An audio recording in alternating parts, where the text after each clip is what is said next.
আচ্ছা, বাপন বিশ্বাস আজকে সেকেন্ড ভিডিও দিয়েছে। বাপন বিশ্বাস ব্লগ করছে এখন, তার প্রয়োজন ব্লগ করা, তাই জন্যই করছে। আমরা ভেরি রিসেন্ট 6-7 দিন আগে একটা ভিডিও দেখেছিলাম এই বাপন বিশ্বাসের, যে নিজে বলেছে সে এখন বাপন বিশ্বাস, মানে তার অরিজিনাল নামে ফিরে এসেছে। বংরন, সে ওর মানে এন্ড হয়ে গেছে, বংরনের আর কোনো অস্তিত্ব নেই। এখন থেকে যে ব্লগিংটা হচ্ছে সেটা বাপন বিশ্বাসের। তো এটা ওর সেকেন্ড ভিডিও, এর আগে একটা ভিডিও করেছিল, এটা সেকেন্ড ভিডিও। তো এই ভিডিওটার নিচে কমেন্ট বক্সে সমানে এসেছে নেশাখোর, গাঁজাখোর, মাতাল, পাগল, পুরো পাগলে গেছে, প্রীতি ওকে ছেড়ে চলে গেছে, সেটা প্রীতির জন্য ভালো হয়েছে, এই ছেলেটার কোনোদিন কিচ্ছু হবে না, পুরো গেছে, কি ভিডিও করছে তা জানে না, কি বলছে সেটাও জানে না, শুধু হাসছে, মাতলামি দেখাচ্ছে, এইসব দেখাচ্ছে। আলটিমেটলি ব্লগ করার মতো কোনো কন্টেন্ট ওর কাছে নেই, কিছুই নেই। ও কি করছে? ছেলেটা প্রীতির মতো একটা প্রিসিয়াস মেয়েকে হারিয়ে ফেললো, ছেলেটার জীবনটা পুরো নিজেই স্পয়েল করে ফেললো। মানে যার জীবনে শুধুই মাতলামি, তার জীবনে কিছু হওয়ার নেই, এরকম নানা নানা নানা নানা কমেন্ট এসছে। যেটা আমাকে সব থেকে ভাবিয়েছে সেটা হচ্ছে, যেই কমেন্টটা বারবার আসছে, যে আলটিমেটলি তুমি কি বোঝাতে চেয়েছো? তুমি যে ব্লগটা করলে এটা তো মাথা মুন্ডু কিছু নেই, শুধু হেসে হেসে গড়ালে। কিন্তু ভালো করে যদি তোমরা ব্লগটা দেখো, তাহলে ওই ব্লগটার মধ্যে অনেক ইনার মিনিং কথাবার্তা ছিল, যেগুলো ও বলতে চেয়েছে। এবার তোমরা যদি বলো যে একদম স্পন্টেনিয়াস, এমন এমন ফ্লুয়েন্সির সঙ্গেও কথা বলবে এবং পুরোটা একদম রাগঢাক না করে প্রপারলি বলে দেবে, সেটাও বলতে পারবে না, সেটা হয়ও না। দেখো, তুমি যতই যাই বলি, প্রীতি আর রনের সম্পর্কটা প্রায় 7 বছরের, এবং সেই রিলেশনটায় ওরা বিবাহিত ছিল, ঠিক আছে? তো এই মুহূর্তে কোনো না কোনো কারণে ওদের পুরো কাট অফ হয়ে গেছে, সেটাও স্বীকার করেছে, এবং ডিভোর্স হয়ে গেছে, সেটাও অলরেডি স্বীকার করেছে। কিন্তু তারপরেও একটা তো ফিলিংস থাকে, একটা তো ফেথ থাকে। দুম করে এসে কারোর নামে সেইভাবে বলা যায় কি? হ্যাঁ, আমরা জানি, অনেক সম্পর্ক দেখেছি, যেই সম্পর্ক সেই লেভেলের মাখো মাখো ছিল, সেই লেভেলের রিলেশন ছিল। ইনফ্যাক্ট আমরা অনেক মানে কি বলবো, সিনেমা আর্টিস্টদেরও দেখেছি। তারপরে একটা সময় তখন যাদের সম্পর্ক ভেঙেছে, তখন প্রথম দিকে তারা মুখ না খুললেও পরের দিকে এমনভাবে করেছে যে মানে জিনিসটা খুবই খারাপ হয়ে গেছে, মানে একদম ঘৃণার জায়গায় পৌঁছে গেছে। তো দেখো, রন প্রীতিকে আমরা যারা দেখতাম, তারা সবাই কিন্তু রন প্রীতি দুজনকে একসাথে দেখে অভ্যস্ত। তারা কিন্তু একসাথেই সবসময় ব্লগ করতো, তাই না? অনেকে বলছে 8 লক্ষর যে চ্যানেলটা রনের, সেটা শুধুমাত্র প্রীতির মুখ দেখার জন্য ভাইরাল হয়েছিল। কথাটা কিন্তু পুরোপুরি সত্যি নয়। হ্যাঁ, অবশ্যই আমরা জানি এইসব ব্লগিংয়ে একটা মেয়েদের মানে নায়িকা সুলভ ব্যাপারটা কিন্তু খুব বেশি লোকের কাছে মানে আর কি প্রযোজ্য। মানে ধরো, একটা ব্লগিংয়ে যদি শুধু একটা ছেলে ব্লগিং করে, সেটা সেই লেভেলের পৌঁছায় না যতক্ষণ না তার সঙ্গে তার পার্টনার থাকে। সে প্রেমিকা হতে পারে, বউ হতে পারে, বা যাই কিছু হতে পারে। তো এরকম আমরা প্রচুর ব্লগ মানে দেখেছি ব্লগারদের, যেমন তিথি তুষার, ওদেরও এখনও সেই সোশ্যাল ম্যারেজটা মনে হয় হয়নি, লিগাল ম্যারেজটাই হয়েছে। তারপরে হচ্ছে রাজটিয়া, ওদের দেখেছি, ওরা বিবাহিত। হ্যাঁ, তারপরে আরও আরও আছে তোমার হচ্ছে যারা ব্লগ করে, তোমার এখন তো এও বিয়ে করেছে, ওই যে ওর নামটা কি, রিয়া, ওরা বিয়ে করেছে। তারপর আরও অনেকে বিয়ে ঠিয়ে করেছে, কিন্তু মেনলি ব্লগিংটা মেয়েরাই করে, মেয়েদের সঙ্গে তাদের পার্টনার থাকে। তো এখানে রন প্রীতির ক্ষেত্রেও তাই। প্রীতি মূল আকর্ষণ ছিল ডেফিনেটলি, কিন্তু রন প্রীতির জোটটা লোকে পছন্দ করতো, ওদের সমস্ত কিছুটা নিয়ে লোকের কিউরিসিটি ছিল, ওদের আত্মীয়তা, ওদের বাবার বাড়ির দিকের, ওদের শ্বশুর বাড়ির দিকে, মানে প্রীতির শ্বশুর বাড়ির দিকে শ্বশুর শাশুড়ি ননদ, এদিকে বর, ওদিকে ওর দিদি, দিদির বাচ্চা, দিদির বর, মা বাবা, সবাইকে মিলিয়ে ওভারঅল কন্টেন্টটা ছিল। তাই এই যে রনের চ্যানেলের যে 8 লাখ, বংরনের যে চ্যানেলে 8 লাখটা, সেটা শুধু প্রীতির ফেস ভ্যালু, এটা একেবারেই সত্যি নয়, সবার মিলেই কন্ট্রিবিউশন। আর এটাও সত্যি, যদি সত্যি বংরনের চ্যানেল 8 লাখের চ্যানেলটা শুধু পৃথির জন্য হতো, তাহলে পৃথির এই চ্যানেলটা এতদিনে 8 লাখ হয়ে যেত। এবার তোমরা বলতেই পারো যে প্রীতির চ্যানেলটা প্রচণ্ড নিউ, 1 বছর হয়েছে। হ্যাঁ, অবশ্যই প্রীতির প্রচুর ফেস ভ্যালু আছে, তার জন্য এই চ্যানেলটা নতুন করে খোলার পরে এই ভেরি রিসেন্ট, মানে 1 লাখ 1 বছর হলো, তাতেই ওর চ্যানেলও 3 লাখ করে ফেলেছে। 8 লাখ করতেও ওর বেশি দিন সময় লাগবে না, আশা করি ওর 8 লাখ কেন, 80 লাখ হোক, ঠিক আছে? তো সেটা কথা নয়, সেটা হয়তো ধীরে ধীরে হয়েও যাবে, কিন্তু সবটাই যে মানে কি বলবো, বংরনের চ্যানেলটাই যে সবটাই প্রীতির ক্রেডিট, এটা আবার সত্যি কথা না। বংরন এবং প্রীতি এদের দুজনের কেমিস্ট্রিটা লোকে পছন্দ করতো। ঠিক আছে, আমরা কিন্তু প্রীতিকে জানি যে প্রীতি কিন্তু কিভাবে নিজেকে ভাইরাল করেছিল টিকটক থেকে, এবং সেদিনকে আমরা দেখেছি যে সুরজিৎ এসেও একটা ভিডিও করেছে, এই সময় ও আর কি চান্স পে ডান্স মার দিয়ে আর কি সেদিন একটা ব্লগ করেছে। এবং কেন ওই ব্লগটা করেছে তার পিছনেও কারণ আছে, কারণ প্রীতি এর এই ফার্স্ট লাভের কথা বংরন কিন্তু তার আগের ভিডিওটাতে বলেছিল, যে প্রথম যার সঙ্গে রিলেশন ছিল তাকে এরমভাবে ছেড়েছে, আমাকে ছেড়েছে, এটা বলেছে। হ্যাঁ, এবং এটা অবশ্যই রাগের অভিমানের বহিঃপ্রকাশ আর কি। ঠিক আছে, কারণ 7 বছরের একটা রিলেশন যখন ব্রেক হয় না, তখন একটা এফেক্ট তো পড়ে।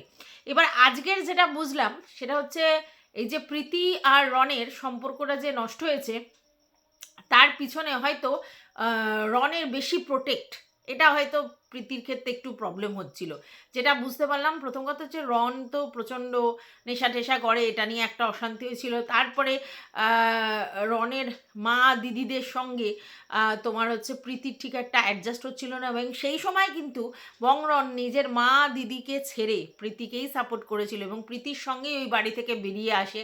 তারপরে ভাড়া বাড়িতে থাকে, তারপর প্রীতি আর রন একসাথে ভাড়া বাড়িতে থাকে, সেটাও আমরা দেখি। তারপর রন চলে যাওয়ার পর প্রীতি একা সেই বাড়িতে ভাড়া থাকে উপরে অন্য একটা ঘরে, সেটাও আমরা দেখি। তাহলে এই রন কিন্তু প্রীতির জন্য যে কিছুই করেনি এটা কিন্তু নয়। ঠিক আছে, আজকের ডেটে প্রীতি এবং রন দুজনেই বলছে তারা নিঃস্ব, তাদের কাছে কিছু নেই।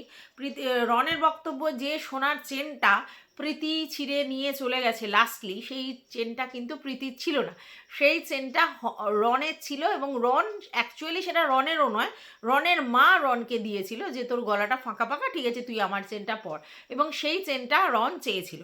এবার প্রীতি নাকি সেই চেনটা দেয়নি। এবার তোমাদের প্রশ্ন উঠতে পারে কেন প্রীতি রনের ওই চেনটা নিয়ে গেছে। রনের বাড়ির পিছনে প্রীতির অনেক কন্ট্রিবিউশন আছে, অনেক টাকা পয়সা খরচা করেছে, ওই জন্য হয়তো ওই চেনটাও নিয়ে চলে গেছে, যেটা আমার মনে হয়েছে।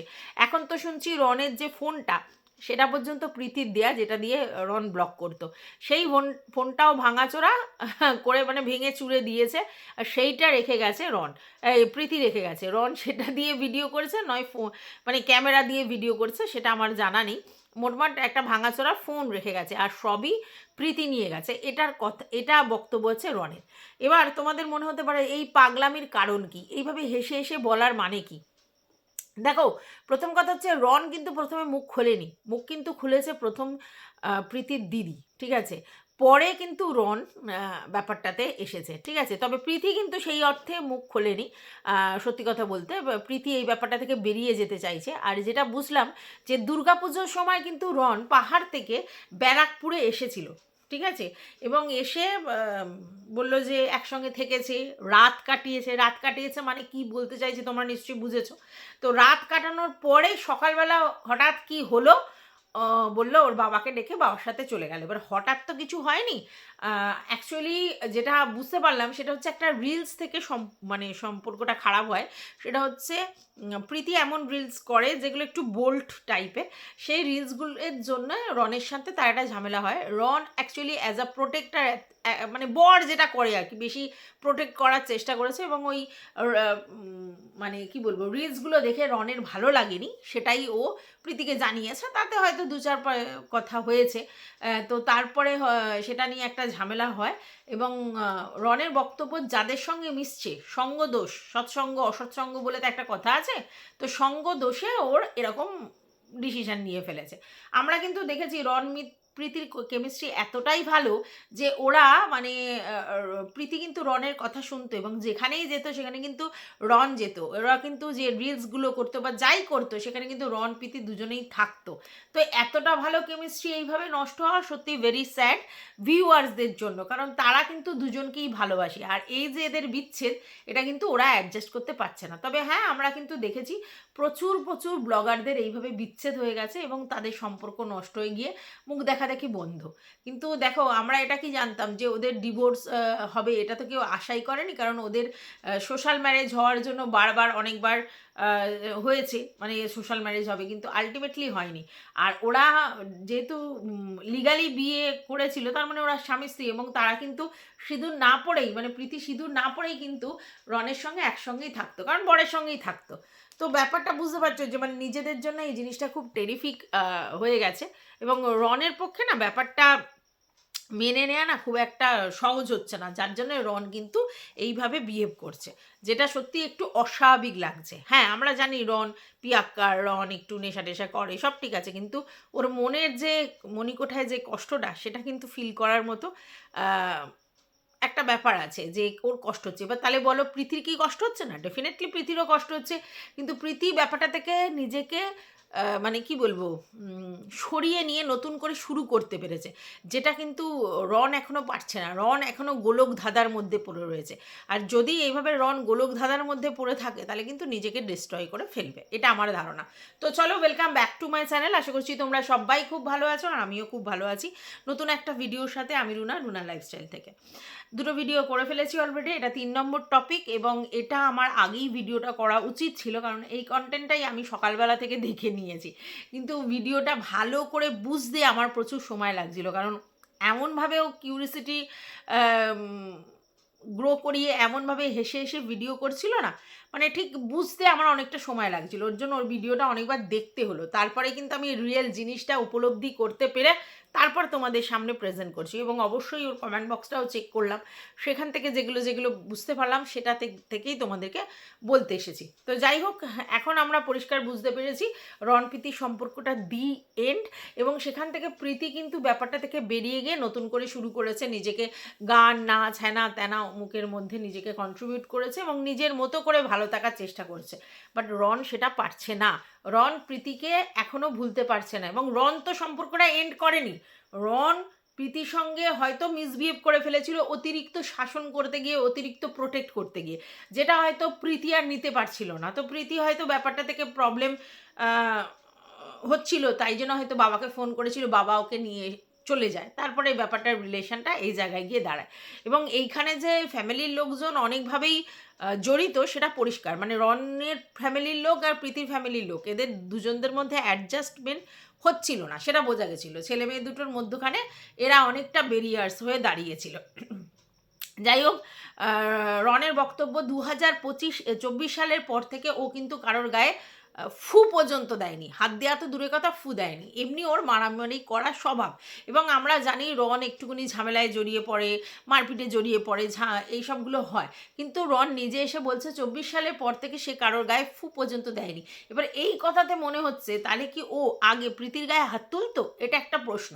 আরও একটা ব্যাপার, তাহলে কি রনের সাথে প্রীতির ফ্যামিলির লোকজনেরও কোনো ঝামেলা হয়েছিল, বোঝা যাচ্ছে না। তো যাই হোক, এইবার বলছে তারপরেও আমার নাম খারাপ হচ্ছে। এদিকে বলছে যে ব্যারাকপুরে আমাকে ডাকা হয়েছিল, সেখানে কেউ কারোর গায়ে হাত তুলছিল, আমি গিয়ে প্রোটেক্ট করেছি, এবং সেজন্য আমার গায়েও কিছু লেগেছে। এবার এখান থেকে না কোনো জায়গায় মনে হচ্ছে যে প্রীতির হয়তো জামাইবাবু দিদির মধ্যে কোনো একটা ঝামেলা হয়েছিল, এবং সেখানে বলা হচ্ছে ব্যারাকপুর থেকে বগুলা আর কি চলে গেছে। তো এখানে আমরা জানি যে ব্যারাকপুরে কারা থাকে, তো সেখানে কি তার মানে এটা ধরবো, মানে রন বলতে চাইছে যে ওর দিদির সঙ্গে ওর জিজুর এরকম প্রবলেম হয়েছে, এবং জিজু গায়ে হাত পর্যন্ত তুলেছে, এবং সেটার জন্য প্রোটেক্ট করার জন্য রনকে ডাকা হয়েছে, এবং রন সেখানে গিয়ে সেটা থামানোর জন্য রনের গায়েতেও হাত পড়েছে। এটা কি রন বলতে চাইছে? জানি না। রন বলছে যে তার দিদির সঙ্গে যে ঝামেলাটা হয়েছিল তারপর থেকে ও কারোর সঙ্গে আর ঝামেলায় জড়ায়নি, কিন্তু ও বলছে ঝামেলা আমাকে ছাড়তে চাইছে না, ঝামেলা সারাক্ষণ আমার মাথার উপর ভর করে আছে। বলছে আমি পাহাড়ে চলে গেছিলাম, এটা সত্যি, কিন্তু পাহাড়ে চলে গেলেও আমি কিন্তু সম্পর্ক ঠিক করার জন্য পুজোর সময় এসেছিলাম, পুজোর সময় কিন্তু আমি তার সঙ্গে কাটিয়েছি, আরও একবার এসেছিল, এটাই বলতে চাইছে। বাট ব্যাপারটা অ্যাডজাস্ট হয়নি, মানে আমি যেটা বুঝতে পারলাম যে অনেক দিন ধরেই ওদের মধ্যে ঝামেলা চলছিল, প্রায় 1-1.5 বছর ধরে, এবং সেখানে ওই ফ্যামিলির সঙ্গে ফ্যামিলির একটা প্রবলেম তো ছিল, এবং তার জন্যই প্রীতি রনের দিদি একবার মুখ খুলেছিল, এবং সেক্ষেত্রে রনের দিদি যে ব্যাড ল্যাঙ্গুয়েজটা ইউজ করেছিল সেটা নিয়ে প্রীতির দিদির সঙ্গে একটা ঝামেলা হয়েছিল, সেই নিয়ে প্রচুর কন্ট্রোভার্সি হয়েছিল। আর তারপরে ওর দিদির হয়ে সাপোর্ট কিন্তু রন করেনি, রন কিন্তু সেই সময় প্রীতির সাপোর্টেই দাঁড়িয়েছিল, এবং দিদির সঙ্গে প্রায় ঝামেলা হয়ে গিয়েছিল, বাড়ি যাওয়া বন্ধ হয়ে গিয়েছিল, দিদির সঙ্গে হাতাহাতি শুরু হয়েছিল, সেটা নিয়ে থানা পুলিশ হয়েছিল, প্রচুরভাবে রন হ্যারাস হয়েছিল। রনও এসে নিজের দিদির সম্বন্ধে বা যে কথা সোশ্যাল মিডিয়ায় বলেছে, এবং এটাও বলেছে যে দিদি আর মা একদিকে, ও একদিকে, মানে এরকম অনেক কিছু কিন্তু আমরা দেখেছি, এইসব ঘটনার আমরা সাক্ষী। তার মানে এটা তো আমরা মানি যে জি জান লাগাকে রন কিন্তু প্রীতিকে ভালোবাসে, আর রন এই প্রীতিকে ভালোবাসে বলেই এত পজিটিভ, ঠিক আছে। এবার সেক্ষেত্রে যখনই প্রীতিকে দেখে কারোর সঙ্গে বেশি মানে জড়িয়ে ভিডিও করতে, মানে ওদের যেটা কাজ আর কি, প্রফেশন, হয়তো সেক্ষেত্রে হয়তো বারণ করেছিল বা বাচ্চেদে ছিল, এই পজিটিভনেসের জন্যই কিন্তু রিলেশনটা অ্যাকচুয়ালি ব্রেক হয়েছে। এবার দেখো, হাজব্যান্ড ওয়াইফের রিলেশনের মধ্যে পজিটিভনেস থাকবে, কিন্তু সেটা যখনই এক্সট্রিম লেভেলে রয়ে যাবে, যখনই সে সেই পিয়াক্কার বা মাতাল্লামি করে সেটা করবে, তখন জিনিসটা হয়তো অনেকটা অন্যরকম হয়ে যায়। আর তারপরেই রণ প্রীতির মধ্যে ঝামেলাটা বাঁধে, এবং প্রীতি হয়তো তার বাবাকে ব্যাপারটা জানায়, এবং তারপরেই জিনিসটা অন্য জায়গায় চলে যায়, এবং তখনই ওদের মেয়েকে নিয়ে চলে যায়। এইরকম ব্যাপার। রন কিন্তু বলতে চাইছে কি, আমি সেরকমভাবে বুঝতেই পারলাম না যে রাত কাটানোর পর হঠাৎ সকালবেলা কেন চলে গেল। এটা এই জন্যই রন বুঝতে পারছে না, তার কারণ হচ্ছে প্রীতি ব্যাপারটা হয়তো সহ্য করছিল, তারপরে হয়তো আউটবাস্ট করেছে তার ফ্যামিলির লোকজনের কাছে, ফ্যামিলির লোকজন পরামর্শ দিয়েছে এখানে আর থাকা যাবে না, তারপর সেই যে দূরত্বটা তৈরি হয়ে গেছে, ও আবার পাহাড়ে চলে গেছে, নিজেদের মধ্যে যে সেই ব্যাপারটা থাকছিল না, তারপরে বুঝতেই পেরেছো যে ফ্যামিলির লোকজনের থেকে কিছু না কিছু পরামর্শ নিয়েছে, তারপরে ডিভোর্সের ব্যাপারটা হয়েছে। তো যাই হোক, আমার যেটা মনে হয়, প্রীতি নিজেকে এই ব্যাপারটা থেকে বের করে নিয়ে আসতে পারলেও রন এখনও বের করে আনতে পারেনি, আর সেই জন্যই গোলক ধাঁধার মধ্যেও ঘুরছে। তার জন্য কখনো মাতলামি করছে, কখনো ভুল বকছে, কখনো ইমোশনাল হয়ে যাচ্ছে, ভিতরটা হয়তো ওর কান্নায় ফেটে যাচ্ছে, কিন্তু মুখে একটা ফেক হাসি দিয়ে আহা হা হা করছে। এটা কিন্তু ওর মেন্টাল সিচুয়েশানটা যে ভালো জায়গায় নেই সেটা পরিষ্কার। ও একদমই ম্যাচিউরিটি তো দেখাচ্ছেই না, সবথেকে বড় কথা একদম বোকা বোকা সিলি সিলি রিয়াক্টগুলো করছে। ব্লগিংয়েও ও যে কী করছে সেটা বুঝতে পারা যাচ্ছে না। ও বলছে এক একটা ব্লগ ওর 50 মিনিট করে হচ্ছে, কিন্তু ও সেগুলোকে এডিট করে বাদ দিচ্ছে। তার কারণ হচ্ছে ও যদি তেমন কিছু বলে দেয় তাহলে সেটা প্রীতির জন্য অপ্রীতিকর হয়ে যাবে, আর সেটাও কখনোই চায় না যে প্রীতির জন্য সেটা খারাপ হোক, কারণ প্রীতির মতো করে লাইফস্টাইল লিড করুক, এটাই ও চায়। তো সেই জন্যই ও সেটা কিছু করছে না, সেটাও বলল। তারপরে যেটা ও বলতে চাইছে আর কি মেনলি, যে যদি প্রীতির অনেক কিছু মানে বের করে দেয় ও, তাহলে সেক্ষেত্রে রোস্টাররা ওকে নিয়ে রোস্টিং করবে, এটা বলছে। তবে হ্যাঁ, অনেক রোস্টারকে দেখা গেছে প্রীতির হয়েই ভিডিও করেছে, আবার অনেকে দেখা গেছে নিউট্রালি ভিডিও করেছে। রোস্টাররা অলরেডি কন্ট্রোভার্সি শুরু করে দিয়েছে, এমন নয়, এই মানে রোস্টিং শুরু করে দিয়েছে, এমন নয় যে করেনি।